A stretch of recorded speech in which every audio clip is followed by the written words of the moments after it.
Well, welcome back to Autodromo di Franciacorta, Daniel Bernare, as we are here this weekend for the second race meeting of the year, rounds 3 and 4 of the 2018 NASCAR Whelen Euro Circuit. We're in the northern part of Italy. We're about 70 kilometres to the east of Milan, in what is a fairly new circuit in reality. Started to take shape in 2005. In 2006, the circuit was extended, and well, in its current format, it started in use in 2008. We've got the Elite 2 cars heading onto the circuit for their first race of the weekend. But prior to that, of course, we've had 2 races already, both of those coming at Circuit Ricardo Tormo in Valencia. And let's look back at some of the scenes from Valencia from the Saturday races.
Well, of course, the format for the NASCAR Whelen Euro Series sees 2 races on the Saturday and a further 2 races for each of the divisions on the Sunday. So let's have a look at some of the images from the Sunday races at Valencia.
Well, it was a great weekend in Valencia, and we've already had a great weekend here at Autodromo di Franciacorta. The Elite 2 race is coming up, and one of the drivers now joins us in the commentary box, who was out there in the Elite 1 race earlier on. I'm delighted to be joined in the commentary box for this Elite 2 race by Stines Longgen, who, of course, is not only in the commentary box, but is a former champion in Elite 2. You won the championship back in 2016. It's great to have you alongside us. Thank you very much. Yeah, for me, 2016 was a really good year. I was a champion and I won 8 races. So for me, it's really always nice to see the Elite 2 guys, because you can watch the new upcoming guys and see who's the best. And they all try to get in Elite 1, and for sure, yeah, this is exciting. If we look at the grid, we'll go through the grid in a few moments' time, but you look at the front of the grid, and Felipe Rebello claiming his first ever pole position, Guillaume Dumoulin alongside. There are a couple of drivers that really didn't have a great weekend in Valencia. They need to bounce back, and in qualifying, they've done that. Yeah, for sure. You can see that the grid is mixed up. It's completely different to Valencia. So For sure, like Busana is now in 5th position, he will be fighting for his championship, and also because he won the 2 races, he will go to the front. But yeah, it's exciting. Yeah, Wilfried Busana with that double win. Let's just very quickly guide you through the grid. The camera's showing the grid from the rear, so we'll pick out the cars on the pole position. It's the car towards the right of your screen. It's black from the rear, but it's yellow from the front, and that's the number 11 car of the Brazilian driver Felipe Rebello, the Chevrolet SS for PK Car Sport, who've locked out the front row of the grid, because alongside is his teammate, car number 24, which is Guillaume Dumoulin, at the wheel of the number 24 car. Again, it's another PK Car Sport Chevy. Row 2 of the grid, that's where we see the yellow car with the blue flashes to it in the hands of Gilles Linster. He's 5th in the championship standings coming into this weekend, having finished in the top 10 in both of the races at Valencia. And alongside him is the number 73 car, the Knauf car of Paul Guillot, the Frenchman, at the wheel of the first of the Ford Mustangs we've got on the grid. Row number 3 of the grid, that's where we see car number 32, which is the Go Fast Racing Mustang in the hands of Florian Venturi. And alongside Florian, it's number 37, which is the current championship leader. 2 race wins for him at Valencia, the Elite 2 champion as far back as 2009. That is Wilfried Busana. Row number 4 of the grid, the number 2 car, which is the white car with the black Alex Cafe livery to the rear of it. That's the car that's in the hands of Denis Zardo, who seemed to have the pace in free practice, didn't quite convert it as well in qualifying as we thought, as the mechanics are now leaving the grid on the build-up to this race. And alongside him is number 77, which is Guillaume de Flandre for Memphis Racing at the wheel of his Chevrolet. And for Guillaume de Flandre, he's a driver that will be hoping for good things this weekend. The next row of the grid, which is row number 5, it's car number 29, which is the Pegasus Racing Chevrolet of Julian Schell, and alongside him is number 46, which is the German driver. We saw him out in Elite 1, he's racing in Elite 2 as well, and that's the Ford Mustang from Racing Total of Justin Kuntz. Row number 6 of the grid, and these are the last of the drivers that got through for the Superpole shootout. It's number 8, which is Nicola Risitano, who had a great weekend at Valencia, finishing 6th in the first race. He was 2nd in race number 2, and alongside him is another driver that is hoping that he might be able to bounce back in this one after a fairly poor showing in Valencia. It's the number 3 car in the hands of the Frenchman from RDV competition, the first of the Toyotas on the grid. That's the white and black car with the T-Pack livery towards the tail end of it. That is Ulysses Delso. The 7th row of the grid, number 7, is Maxime Pampel, new team for this weekend, the Belgian Driver Academy Chevrolet, and alongside him is the only British driver we've got in the field, number 58, Alex Sedgwick, who moved from Elite 1 in Valencia into Elite number 2. The 8th row of the grid is 47. That is the car that's towards the right of your grid that you can just see there, which is Marconi Abreu, the Brazilian driver, the second of the 2 MRT Nocentini Ford Mustangs. And alongside him is number 91, the blue car with the day glow flashes to it in the hands of the former World Cycling Champion, which is Tom Bonham. The 9th row of the grid is number 90, as the instruction is given for the drivers to start their engines. That's the blue and red black Brax racing machine of Pedro Bonnet, and alongside him is number 27, the white car with the green flashes in the hands of the Italian from BVR Motorsport, Pierluigi Veronesi. The 10th row of the grid, it's for Cal Racing, the Polish driver, Mattia Drezer, another driver that will be hoping for better fortunes than he had when he was at Valencia. That's the white car with the green flashes. Alongside him is number 41, which is Max Lancer for the Club Motorsport. The 11th row of the grid is Eric Quintal for Michu Motors. And alongside Eric Quintal at the wheel of that number 33 car is the white car with the blue car with the white flashes to it, which is Jerry De Vert, who is a 2 times Legend champion and was the winner of the Legend Trophy in one of the races that we had at Valencia.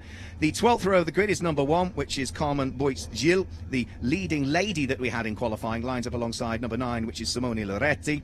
And then the penultimate row, full row of the grid, is number 31, which is a light blue car with some orange flashes to it, which should hopefully be appearing on our screen very shortly. You can see Carmen Boitz-Gilles and Simone Loretti there on that row of the grid, but the next row of the grid is going to be Francesco Parli, number 31, and number 50, Dietrich Science. And at the back of the grid, having missed qualifying with a problem with the car, is where we see the yellow car, which is going to be Arianna Casoli, who unfortunately missed qualifying. There is indeed Francesco Parli and Dietrich Science, and at the back of the grid we should see Arianna Casoli. So it's a mixed grid as they head off on their warming up lap, Stinas, and well, we've got Felipe Rebello on pole position for the first ever time in Elite 2. Yeah, for sure, he did really well. He's my teammate on the number 11 car, and he was really looking forward to this qualifying. So yeah, really happy for him, and for sure for Dumoulin the second place. They have to take care of each other, because if you crash when you are teammates, it's not a good news show. So. It's quite a short lap here, 2.5 kilometres. Is there enough time to get temperature into those BF Goodrich tyres? Yeah, for sure. Today it's really hot, so even if you take like 5 or 6 corners, already the temperature's in the tyres. So yeah, it's really easy. And turn 5 and turn 6, you know, a new section. It's different to it was last year. The cars are just heading round through there now. How much do you as a driver enjoy that change of the circuit there? For me personally, it's a really bad corner now, because last year I was really good in the short chicane, and now I lose so much time. So yeah, for me it's not good news, but yeah, actually in the race you can see the track is nicer now. It's quite a technical corner, isn't it? Because you carry a lot of speed through 5, and you're still turning and rotating the car as you start to brake towards 6. Yeah, you have like quite the same corner in Silverstone, only this one is smaller. But yeah, it's really technical. So you really have to keep on the speed in the corner, and also yeah, try to not go off the track, because the speed is high. And a great atmosphere out there amongst the fans and everybody that's come to enjoy the racing. Yeah, for sure. I walked around in the paddock after the race. So many fans, so many things to do for the kids and everything. Yeah, it's really nice. It's a great show, and we're going to put a great show on circuit as well. The cars are just heading around now out of turn number 10. Turn number 10 brings them up the long straight in towards the uphill braking area for turn number 11. And I noticed, just very quickly, Stinas, before we get the race underway, there's quite a bump just as you get towards the braking area for turn number 11. Yeah, you can see it, but it's not like really a bump. It's just uphill, and that's why you can brake so late over there, because you can see some of the drivers are braking earlier, but it's uphill and the car stops really good. It looks bumpy, but it's quite okay. So it's a bit like Paddock Hill Bend, sorry, at Druids at Brands Hatch, where it's uphill, it's a hairpin, you can brake so later. Yeah, this not this high, but still, yeah, it's uphill, so you can brake later. Okay, so they're just coming up towards turn number 11 now. It's a 12-turn circuit, so the safety car will peel its way into the pit lane. The yellow and black car of the Brazilian driver for PK Car Sport, Felipe Rebello, sitting there on pole position. Runner-up in the championship last year, but the reigning rookie champion Guillaume Dumoulin, also for PK Car Sport, is alongside as they're in neat 2x2 order, heading up towards the start-finish line, where the green flag will wave and we'll get this 25-lap race underway. About 63 kilometres. Red lights are on, green lights, and it's a good start from both front row men. And as they charge their way up towards turn 1 for the first time, Felipe Rebello has the inside line for the first of 3 right-hand corners here, and it is going to be sneaking his way through Gilles Linster, who's looking to try and get up into second place, but braving it out round the outside at turn number 2 goes Guillaume Dumoulin. Has to run a little bit wide and take to the curbs on the exit of the corner, but that has allowed him to hang on to second place. So Felipe Rebello leads, Guillaume Dumoulin is there in second place, Gilles Linster is there in third place, and fourth at the moment is car number 32, which is Florian Venturi. But it did look as though not necessarily everybody adhered to the starting procedure there. There was a little bit of jinking out further down through the grid, I spotted. Yeah, you can see in third position there was a quite early start and he got out of line. Maybe that's why this is under investigation. We still don't have any news from the race director, but yeah, it was not a pretty good start from everybody. Yeah, some getting away maybe a bit too keenly as they head round through turn 10 and up the short straight towards turn 11 for the first time. It's been a good start so far for our pole sitter. Gilles Linster weaving around as he sits there in third place, looking to try and distract Guillaume Dumoulin as they head through turn number 11, then up towards the left-hand kink at turn number 12. What's the key here? Is it get the brake early on and hope that it stays green? Yeah, for sure. If you're leading, you want to stay green and get the pack as most spread as possible. But yeah, I think Rebello is now feeling some pressure from Guillaume, so he has to stay calm and yeah, for sure, try to get a good race. And of course, you know, PK Car Sport, you know a lot about them because you drive that number 11 car in Elite 1. Any team orders or whatever, whoever is the quickest is going to get the win? Yeah, not like team orders, but we took the guys together and said, please don't crash. It's better to get a 1-2 than a 0-0. So let's hope they can race. For sure they can race. but they will be a little bit more careful with each other than with another driver. But yeah, if you want to win a race, you have to be careful with everybody. Their best bet would be to work together, not hold each other up, and see whether the two of them can get the break, surely. Yeah, that was the plan, so... Yeah, it's whether they stick to it or not. They're racing drivers. Once they put the helmet on, maybe not. Gilles Linster is still there. Felipe Rebello wasn't entirely happy with the setup of the car following on from qualifying, but for the moment, he looks as though he's the cork in the bottle a little bit. He got away to start with, but now everybody is slowly catching him back. Yeah, you can see he's holding up the field a little bit, but he was not really happy with the setup. We did some changes because of the back of the car was not that good, and now it should be better. So here they come up towards the braking area for turn number 1. Say the first 3 corners are all right-handers. The first left-hander is the flick at turn number 4. They're just coming out towards turn 3 now. You can see the tyres on the inside, so you can get to the apex, but not much more. Then through the first left-hander at turn 4, Felipe Rebello continuing to lead. The last time he led laps was at Venray in 2017, and he won both of the races there. So if he can hang on to this, then it bodes well for him. And now it looks as though for the first time, the first 2 PK Car Sport cars have a bit more, not a lot, but just a little bit more daylight between himself and Gilles Linster, who the car you could see was moving around there as he accelerated his way through turn number 8. Last time he won both of those races at Venray. Who did he beat? He beat Guillaume Dumoulin, who sits there in second. Yeah, for sure. It was some of the most exciting races I saw in Venray. So they really raced each other fair, and now you can see they're racing fair too. So yeah, they know each other on track, so they know what the other one is doing, and now they are in the same team, so they know each other even better. So it's a Chevy 1-2-3 at the moment. Rebello leads Dumoulin from Gilles Linster in 3rd position. Florian Venturi is the first of the Mustangs. He sits there in 4th place. Paul Guillot is the second of the Mustangs in 5th place. Denis Sardo is in 6th place at the moment, the leading Italian that we have in the field. And of course, he's at the wheel of the first of the Toyota Camrys that we currently have. So that's the order with 4 laps now completed, all of which so far have been green. There's a little bit of dust in the background, which tends to suggest something might have happened up at turn number 11. So the race continuing for the moment. The lead 2 cars just getting away. Gilles Linster is maybe just feeling the pressure a little bit as he sits there in 4th place. The Go Fast racing car of Florian Venturi is certainly giving him a thing or two to think about, Stinas. Yeah, for sure. You can see that he's putting a lot of pressure, and that's why there is a little gap of the 2 leaders. But also the 24 is putting pressure on the 11. So yeah, the guys in the 2nd and 4th position are putting pressure on the guys before him. So yeah, great racing. Yeah, great racing. Felipe Rebello still continuing to lead. The 34-year-old is diving up inside, goes car number 32. So Florian Venturi is through and ahead of Gilles Linster. And it also looks as though Ulysses Delso is trying to get up the inside of Justin Kuntz, who's having none of that and closes the door at the wheel of the number 46 car. But now Ulysses Delso is looking to try and go round the outside at turn number 12. And if he can do that, looks as though he almost has. If he can get the job done, that would give him the inside line for turn number 1. Florian Venturi, now that he's got past Gilles Linster, you can see already he's starting to pull away. Gilles Linster's car just looks as though the setup isn't quite right. It always looks as though he's fighting the car. Yeah, you can see the first laps he had a good car, but then maybe the tire pressure or something is a little bit too high, and when the tires heats up so fast, so maybe that's why he's struggling with the car.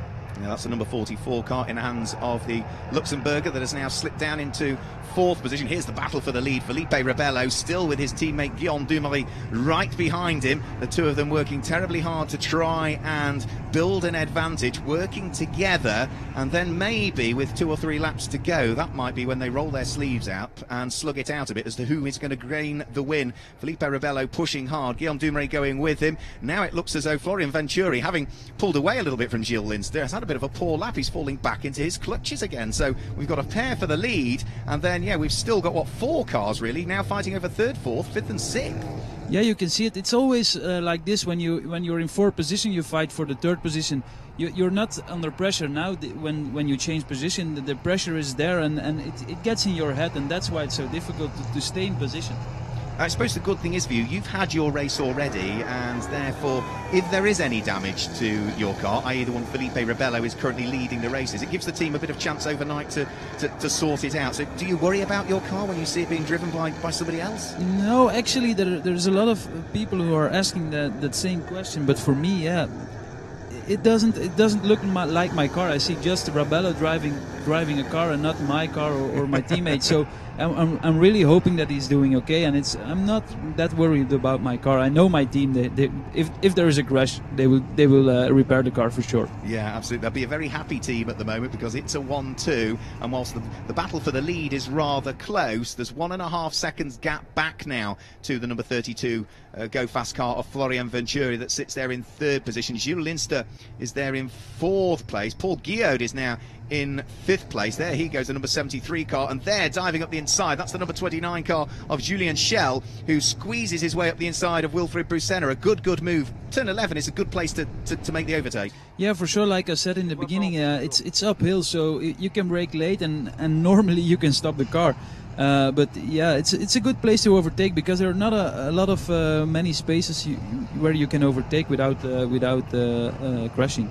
And for Wilfried Brusena, the number 37 Knauf car is now coming under pressure from the next of the cars queuing up behind him, and that is Guillaume de Flandre. And Guillaume de Flandre is another one of those drivers that will be hoping that he can have a reasonable weekend. Again, it was mixed fortunes really for him at Valencia. He finished 14th in the first race, but was 5th in the second.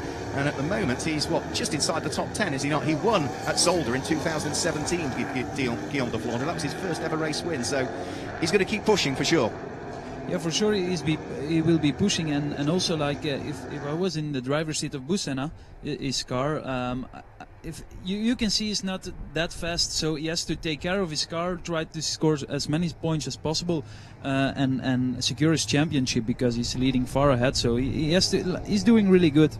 Yeah, it was a great weekend for Wilfried Brusena at Valencia, claiming 2 wins. There is a spin, unfortunately, and having been whether there was contact or not, we didn't quite see before the camera got to it, but it does look as though there has been a tap there potentially, and car's facing the wrong way, right on the apex of the corner. The engine is fired back into life, and that is Wilfried Brusena, who hopefully will be able to get going again. Well, is it Wilfried Brusena? It's one of the Knauf cars, is it not?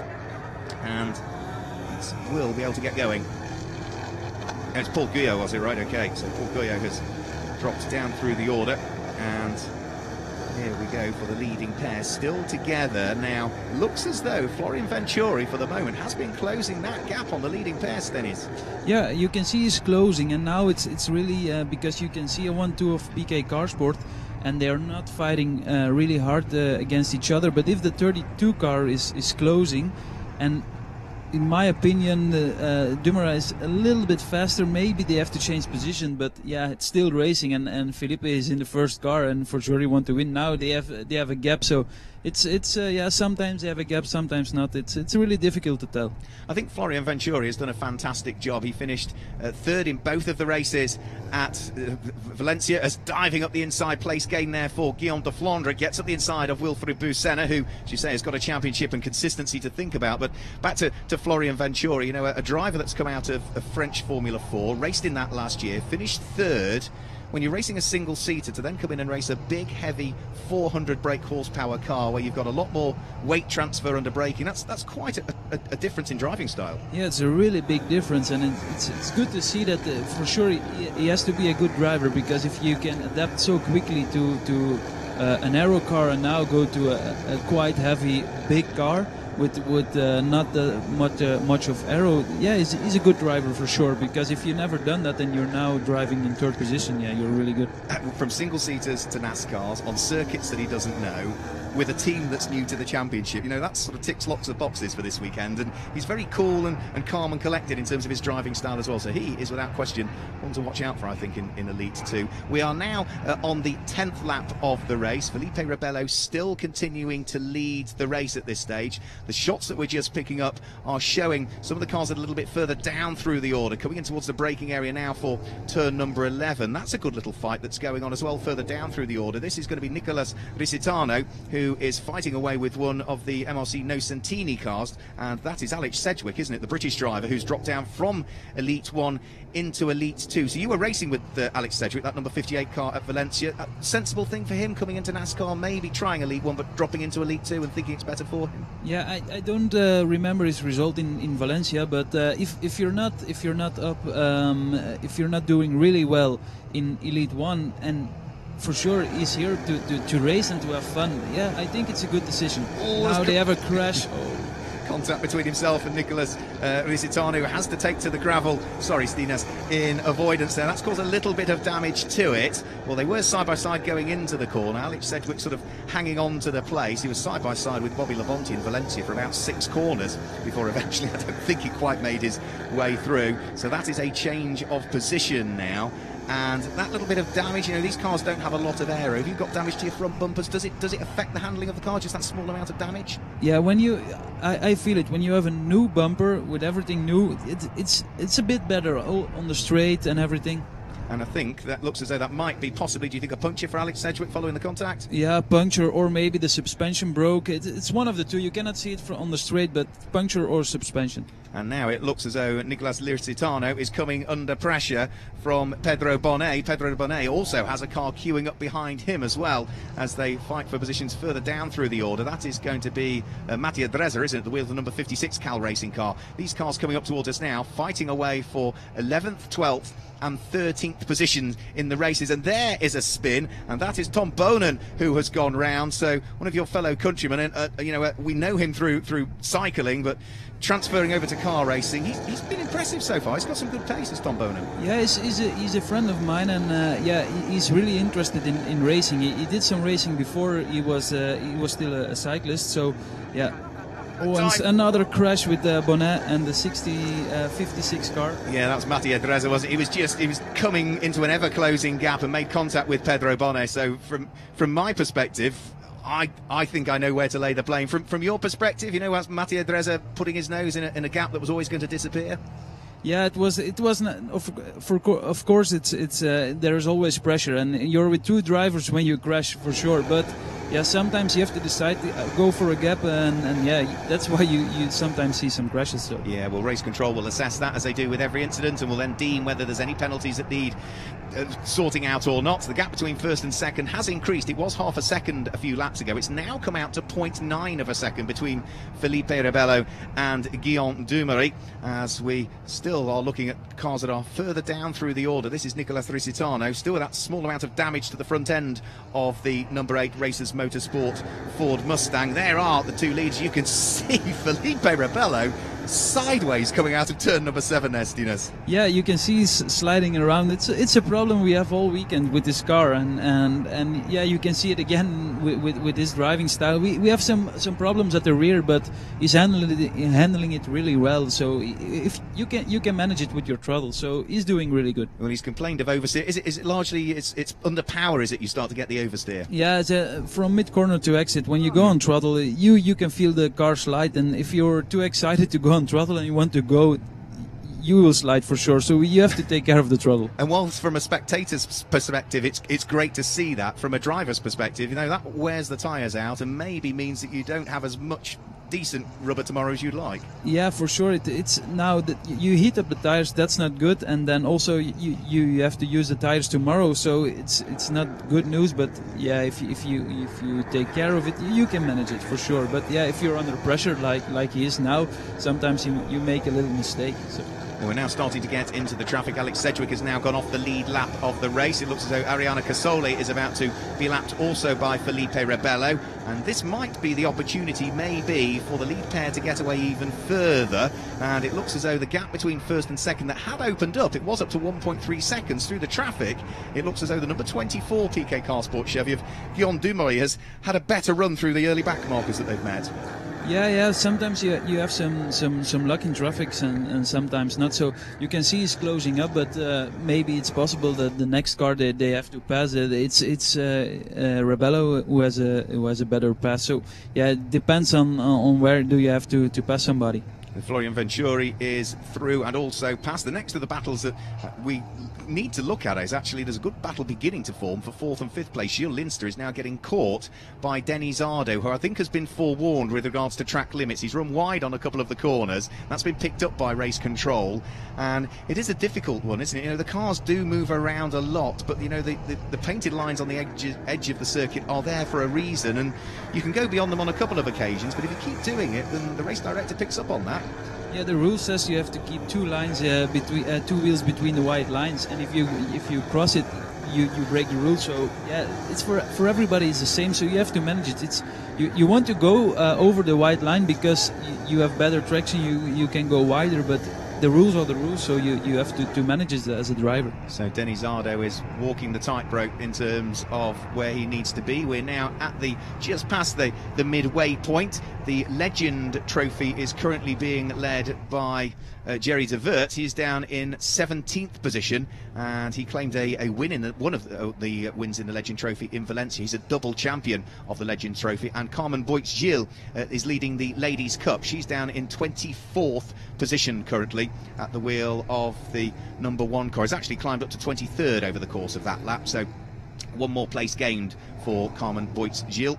So race leader continuing, back over the start-finish line go the leading pair. There goes Florian Venturi up towards turn 1. Then we get the back marker Alex Sedgwick before we then get, and there's been a change of position there, because Denis Zardo is now up into 4th place, and Gilles Linster, who started strongly, but we said a few laps ago that car seems to be losing pace. He's lost one position. He's now got the number 77 Chevrolet of Guillaume de Flandre right behind him. Yeah, you can see his car when he goes into the corner, you can see he has some understeer, and then on throttle he has oversteer, so it's really difficult to drive. And when it gets hotter in the car, you get more exhausted, and then it's even more difficult to do this. So yeah, so that is the number 44 car coming under pressure from the 77. You can see the pair of them as they head down towards turn number 9 now, which is the right-hand corner. We've had no requirements for full course cautions as yet, and there you go, diving up the inside at turn number 10 as he tries to squeeze his way through goes Guillaume de Flandre, and he's going to run side by side with Gilles Linster, who has to kick up the dust on the exit of the corner. He's got the inside line as they head up towards turn number 11. It's going to be the sprint. Who's bravest on the brakes? You see the nose of the car dive into the ground, and well, he queued that move up a couple of corners earlier, did he not, Stines, there, but eventually got it done by turn 11. Yeah, he was putting pressure from corner 5, and then he made into make him do some mistakes, and then yeah, he was in corner 10. He was next to him, and then yeah, I already saw he was gonna pass him. So yeah, it just looks as though Gilles Linster is just struggling with the handling of the car or the tyre degradation that's going on. BF Goodrich put together a fantastic tyre. It's an identical compound to the one they used last year with a different manufacturer, but BF Goodrich, the control tyre that everybody uses throughout the course of this year.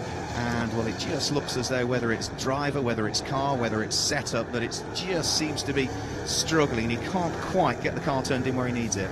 Yeah, you can see it, but maybe they had a good qualifying setup, so they have a quite aggressive setup, and then maybe in the race it's too aggressive, why the wear of the tire is too high. So you have to manage it as a driver and see what's the best. You have to check it, and sometimes, yeah, like now, maybe they made the car too aggressive, and that's why it was so fast in qualifying in race. But now maybe it's too aggressive. Yeah, so they'll look at that overnight and they'll try and sort of dial the aggressiveness back. So there's lots of traffic for the race leaders. Up towards the braking area for turn number 11. There goes number 37, which is Wilfried Busenna. He's still under pressure from his fellow countryman, which is Ulysses Delceau, as they head onto the start-finish straight. You can see just how busy it is as the cars come up towards turn number 1. And well, it's a short race. You know, it's 25 laps. It's 63 kilometres. But in the temperatures that we've got here today in the northern part of Italy, when you're driving a physical car, is quite tiring, I imagine. Yeah, it's really tiring. I think now that the temperature in the car is about 60 degrees, so it's already really hot. You don't get any cooling in the car. The windows are open, but it does not cool off because of the engine is attached to the car, so it's really hot. And now, yeah, physical, it's really heavy. When you do 25 laps, you think it's a sprint race, but yeah, it's not easy.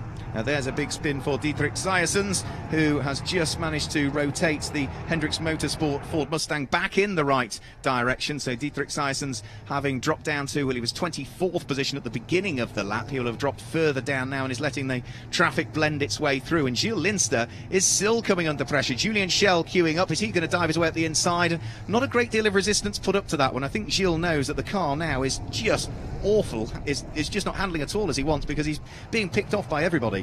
Yeah, maybe they have a small problem, or maybe it's just it's really tiring when you have a car that's not driving well. So with these big cars, and it's not easy when you don't have a good car, and then physically it's really tough. So the yellow car having been picked off again. So through has gone Julian Schell, through has gone Wilfried Busenna. The next of the cars that's going to want to try and squeeze its way through and ahead of Gilles Linster is going to be Ulysses Delso, and he's almost got the drive coming out towards turn number 4, in towards the new section through turn 5 and turn number 6. This is the fight that's going on for 6th, 7th, 8th and 9th positions. As we look further down through the order, there goes the number 91 car in the hands of Tom Bonen, who has had a spin directly ahead of him. I wasn't quite looking at the right place at the right time there. I think there was probably just a small amount of contact, was there, Stinis? Yeah, the 31 car was next to Bonen, and he tried to pass him, but there was no gap, so that's why he touched, and sometimes it happens. And I think that 31 car's also got a drive-through penalty for an incident earlier on, so Francisco Parli is going to have to work his way down pit lane for a drive-through. Wilfried Busenna has gone back ahead of Julian Schell. The two of them side by side through 11. They're side by side through car number 12, through turn number 12 as well. And here they come, and it does look as though, Wilfried Busenna has gone back through and ahead of Julian Schell, who's coming under pressure from Ulysses Delso, who's also now managed to get through and ahead of Gilles Linster. So another place lost for the number 44 car in the hands of the man from Luxembourg. And that's a great little fight that we've got going on, isn't it? And it seems as though the order's changed almost every lap since we picked up on it. Yeah, it changed, and it's also nice to see that these guys were leading the pack in Valencia, and now they're driving in 5 and 6 and 7 positions. So you can see it's not on every track. Every driver is fast. So yeah, it changes, and that's why it's a nice championship to watch. Yeah, well, we know it's the most unpredictable division, isn't it? Elite 1 is slightly more predictable. Elite 2 is, well, there are so many drivers that could potentially win. Yeah, it is, and I think it's unpredictable because of the drivers are quite new and they have to learn, and that's why sometimes the driver who is good from in the beginning the next race he has more pressure, and that's why it's not that good. Another place gained for Ulysses Delso. A slight mistake there for Julian Schell coming out of turn number 10 means that the number 3 car has gone through the RDV competition. Toyota Camry gaining a place. We are now on lap number 21 at this stage. Felipe Rebello leads, as you'll see in the bottom left of your screens, by almost a second and a half, 1.488 seconds. For the 5 seconds adrift of that is where we see Florian Venturi. So Felipe Rebello from Guillaume Dumouriez from Florian Venturi. Denis Zardo sits there in 4th place. Guillaume de Flandre in 5th position. 6th place is Wilfried Busenna. Then it's Ulysses Delso, Julian Schell, Gilles Linster. Completing the top 10 is Justin Kuntz at this stage. So that's the way that they line up as we head back towards our race leader. And Felipe Rebello is looking as though from the very beginning of the race here, he was under pressure in the early stages at Stinis Longines, but Guillaume Dumouriez just seems to now have fallen away, and it looks as though, barring any mistakes or back markers which are coming up as well, Felipe Rebello is potentially looking good for a win.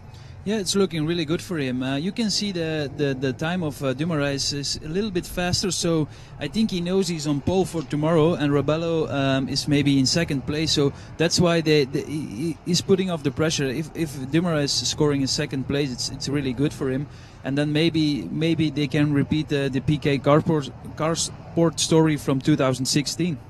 Well, yeah, I mean, you make a very valid point there in that, PK Carsport did so beautifully well here in 2016, and you'll know that very well because you were driving in Elite 2 in 2016. You had a good year, didn't you, in Italy, albeit we were at Adria, weren't we, in 2016? Yeah, for sure. The 2016 season for me was really good, but yeah, in Italy we were so strong. Me and Gabriel Gardel, we were always in 1st or 2nd position. So yeah, it was the one who was driving in 1st position in the 1st corner who won the race. So yeah, it was good. It was a clean sweep for PK Carsport in Italy. Pole position in both of the races, fastest laps in both of the races, and they won both races as well. We saw the contact where Tom Boonen made a little bit of contact with the number 31 car of Francisco Parli, and that is resulting in a drive-through penalty, unfortunately, for Tom Boonen. As up towards the braking area for turn number 11 comes our race leader, Felipe Rebello. You made a very valid point that Guillaume Dumouriez in 2nd place place, has the fastest lap of the race at the moment with a 1 minute 13.996, and your fastest lap from today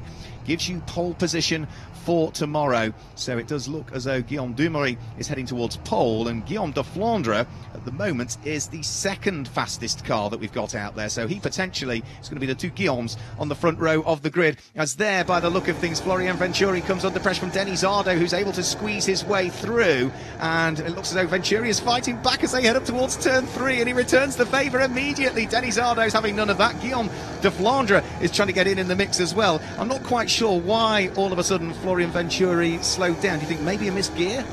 Yeah, or maybe he had some traffic. We didn't see it was not on our image, but yeah, maybe he had some traffic, and that's why it's so close. But now he has a gap in front of him, and he was doing good. So maybe he can pull a gap. It was a great reaction, wasn't it, to lose the place and the following corner take it back once more. So the Go Fast racing car of Florian Venturi looking to try and hang on to the position. Denis Ardo's there in 4th place. He needs to attack and defend at the same time. And now Denis Ardo's coming out of turn number 10. He's on the right-hand side. He's going to draw himself alongside on the route towards turn number 11. And surely the Toyota Camry is going to go through and ahead here. He's got the inside line. Brakes as late as he can. And Florian Venturi still trying to brave it out all the way around the outside at 11. Would give him the inside line for 12. There's not been any rubbing between them. And then Denis Ardo runs wide, and that allows Guillaume de Flandre to squeeze his way through, and catching them all is the Knauf car of Wilfried Busenna. Yeah, maybe if the three guys are fighting, maybe he can gain some places. But yeah, what a great fight! You can see they are all under pressure, and sometimes it's a good position for you or not. And I don't think there was any contact between. Yes, Denis Ardo ran a little bit wide coming out of turn number 12, but they were side by side. They were nose to tail. There was no bumping or boring at all, and we'll hold your breath because it's not done just as yet as we try and work out who's going to claim. Of course, this is for the final place on the podium as well. We've got 4 cars queuing up as they head out of turn number 7 up towards turn number 8, and there we go in towards the braking area for turn number 9. It's the Go Fast Racing Ford Mustang of Florian Venturi that is still at the front of the queue, but we are hearing there might be a possible time penalty for Florian Venturi for some possible contact, and again he's going to lose a place here as Guillaume de Flandre is looking to draw himself alongside. Talk us through it as they head up towards turn number 11. Yeah, you can see he has a better exit, but now de Flandre leaves the door open, so that was not smart of him, because if he closed the gap, for sure he would be in 3rd position. Now he loses another position to the number 2 car. So yeah, what a fight, man! Great. Denis Ardo, well, they're now heading on to their 24th lap of the race, I think it is at this stage, and we've still got another 5 kilometres to enjoy this great squabble. It is still, and I'm not sure how, Florian Venturi that hangs on to the final podium place. Denis Ardo is the next up, the Italian driver at the wheel of the number 2 car. Then you've got Guillaume Dumoulin, followed by Wilfried Busenna.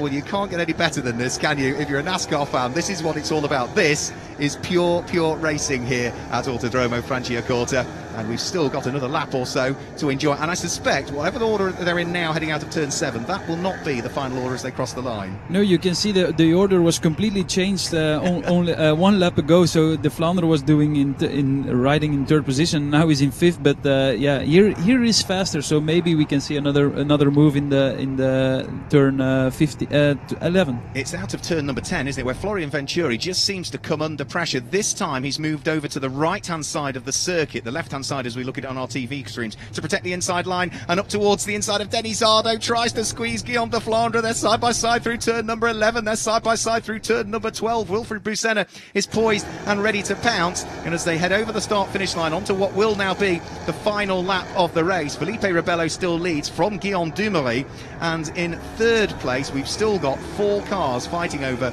3rd place. The number 32 Ford Mustang of Florian Venturi, the Toyota Camry of Denis Ardo, the number 2 car, and then Guillaume de Flandre and Wilfried Busenna, and there's traffic up the road as well.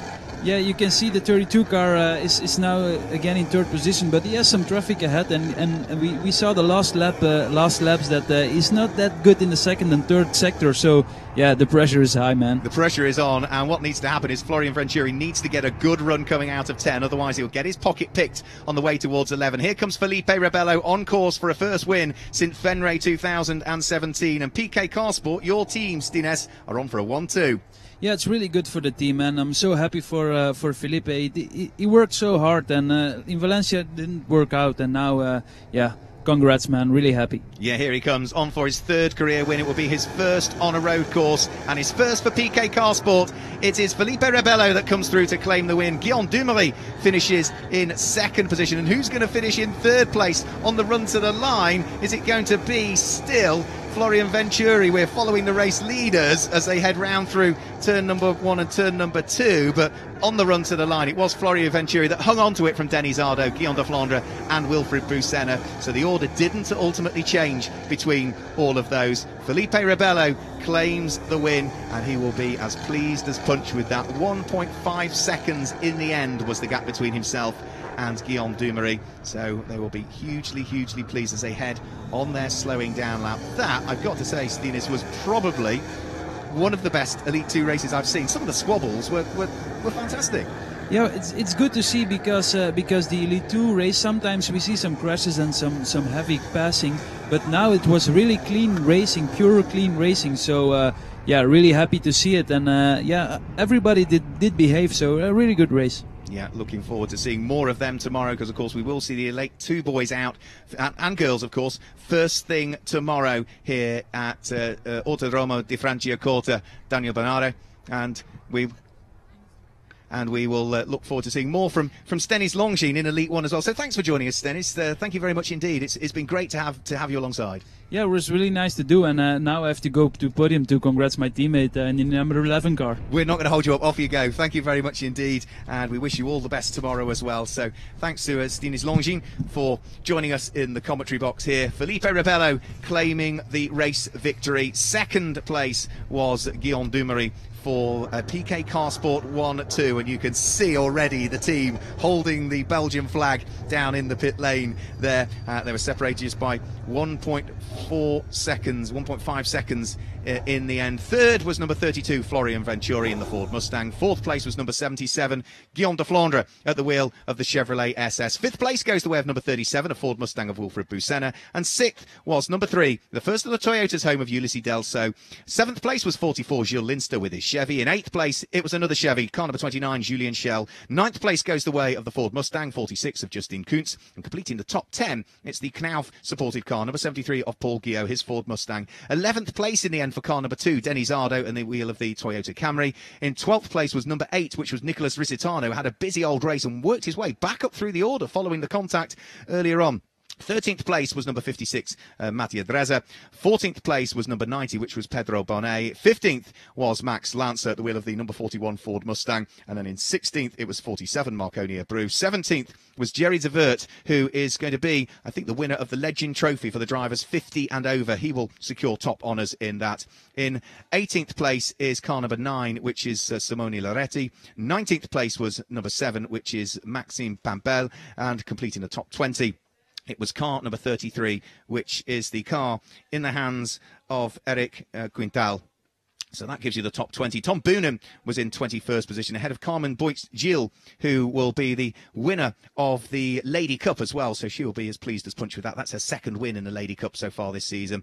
Francisco Pali was in 23rd position, ahead of Dietrich Syersens, Ariana Casoli, Alex Sedgwick, and Pierluigi Verasoni. I think will finish in 27th position, but you can see he was several laps adrift with problems over the course of the race. 16 cars finishing on the lead lap, and Florian Venturi in 3rd position was also the winner of the Rookie Cup as well.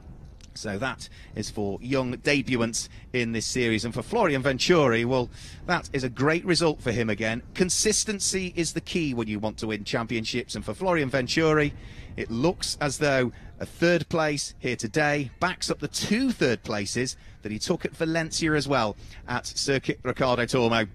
So a consistent start to the season for the driver that came into this weekend lying 2nd in the championship standings, and well, with Wilfried Busenna now finishing in 5th position, it's going to be tight at the top. We'll do the maths overnight and maybe have an update as to what the championship looks like, but it's certainly going to be tight at the top of the standings. So Felipe Rebello, Guillaume Dumoulin and Florian Venturi will all head towards victory lane, subject to official confirmation. The fastest lap of the race went the way of the number 24 PK Car Sport Chevrolet of Guillaume Dumoulin. I think he was the only driver to get down into the 1:13 bracket in that race with a 1:13.966, and that should be good enough to give him pole position for tomorrow, and second quickest, lining up alongside him on the front row of the grid for the second and final Elite 2 race here tomorrow, will be Guillaume de Flandre, who I think posted the second quickest time. You can see the fans still enjoying the action here. That's the last of our NASCAR Whelen Euro Series races for the day, but there's great supporting action here and a real family atmosphere with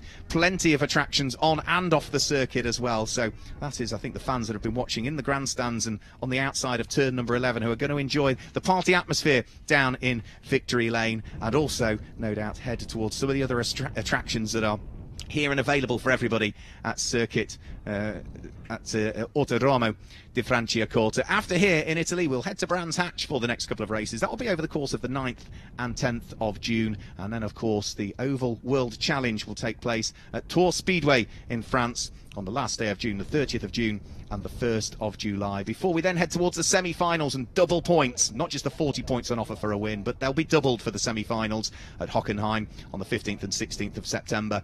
And also double points available at the American Festival NASCAR Finals, which again this year, as they were last year, will be held at Zolder in Belgium. So as the drivers make their way and the team representatives up towards the top of the pit lane and Victory Lane, I could see Wilfried Busenna is there, the driver who's just finished 5th in the race. You can see him walking up the pit lane area there with the number 73 on the back of his light blue and white Knauf overalls. We will have separate podiums for the likes of the Legend Trophy and for the Rookie Cup and for the Ladies Cup, as well as, of course, the overall 3 as well. But it's been a great second race of the day here for the NASCAR Whelen Euro Series at Autodromo di Franciacorta. Daniel Benara, and well, the 2.504 mile circuit as it is now with those changes towards turn 5 and 6 have provided, well, for Elite 2, a race that went green all of the way. The odd little incident on circuit, but it was all largely covered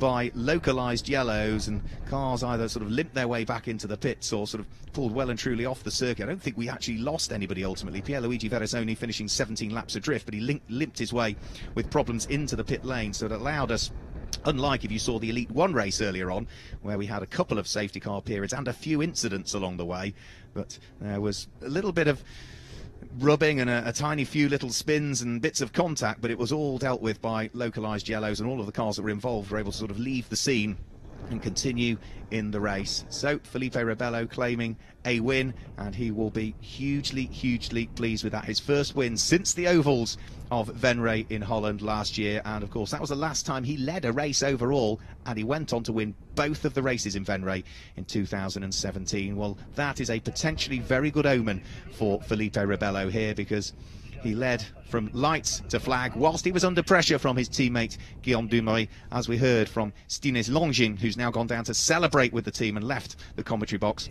He will be hoping that maybe the omen will be that he can do exactly the same. We can head down towards Victory Lane, where I think our race winner is very shortly going to be available to have a chat to us. And for Felipe Rebello, as we say, it's got the weekend off to the best possible start as the photographs are taken. The fans are there down in Victory Lane, and I think it is now time in a few moments. There is Felipe Rebello just putting on his hat, talking to Bert Longin, which is Stines' father, who was alongside us in the commentary box. That's Bert, who was a very good racer. We hope we haven't seen the last of Bert Longin in the NASCAR Whelen Euro Series, but taking a well-earned drink is Felipe Rebello. He was very pleased when we had a chat to him after qualifying, and that will be available on social media. You can keep up with all of the social media content on both our Facebook page and on Instagram and on Twitter, as well as we will catch up with some of the after-race news from the drivers as well, as they look back on what was a very exciting Elite 2 race here at Autodromo di Franciacorta. So Victory Lane in the process of being ready. You can see the podium in the background, and it looks as though for Felipe Rebello, you can see just how physical. We were talking to Stines Longin about how physical these cars are to drive, and you can see he's looking down at his hand there as though, whether it be the gear shifter or whether it be the steering wheel, but something clearly has just maybe given him a little bit of grief. So pouring some water on there to ease the pain and stop the swelling or the blister or whatever's appearing. But again, it just goes to show how these 400 brake horsepower, 1,200 kilogram, which is the equivalent of almost 2,700 pounds, these cars. So they are not the lightest. They are a very physical thing to drive. We've had very warm and humid temperatures here at Autodromo di Franciacorta. And, well, with 25 laps of racing and lots of turns, a 12-turn circuit, not many long straights, so not a lot where the drivers can relax. Well, it's a very physical race. I don't think we're going to get the opportunity to chat to our race winner, unfortunately, down there in Victory Lane. And if we do, hopefully we might be able to go to it in a split second. We've got a roving camera down there, and I think we are almost ready now. We can head down towards Victory Lane and have a word with our winner of the first Elite 2 race of the weekend. Felipe Rebello is there to have a chat to us. Felipe, after your first pole position in your NASCAR career, now your win here in Italy, how do you feel after winning the race 1-2 for Pika Carsport? Yes, I feel very good, very happy. I feel blessed. I want to thank my team. They did an amazing job the whole weekend. The car was perfect. It was not an easy race because my competitor was coming behind, so I had to the pressure the whole race. So it was not easy. I had to push until the last lap, but I'm very happy, very happy. So what are you expecting for the race tomorrow? I expect another fight. It's going to be very hard. So I start from P3, I think tomorrow. So I have to I plan to get a good start and try to get on the front and keep it that way. All right, thank you very much. Congratulations for your win here in Italy. Thank you.